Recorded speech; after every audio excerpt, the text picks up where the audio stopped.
Donc nous sommes ici au lieu dit le Seignadou, à l'angle nord-est du village de Fangeau, devant ce splendide paysage de la plaine du Lauragais, qui est vraiment le paysage de Dominique par excellence. Si l'on part de Fangeau, Montréal sur la colline en face de nous, Bram dans la plaine, Cessac sur la montagne noire en face,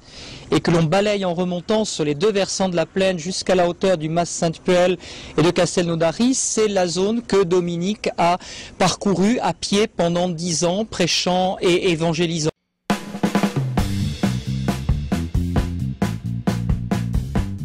Devant nous, on aperçoit ce chemin qui serpente entre les blés, les tournesols et les vignes. C'est l'ancienne route médiévale qui quittait Fangeau et qui par Montréal gagnait Carcassonne. Ce chemin dessert dans la plaine le lieu-dit Prouille,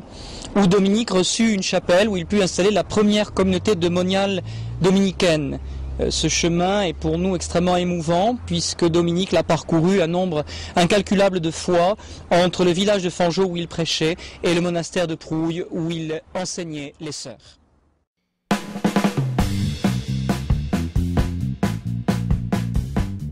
C'est de ce lieu du Seignadou une nuit de prière que Dominique aurait vu tomber une boule de feu lui désignant la chapelle Sainte-Marie de Prouille pour y installer la première communauté de moniales.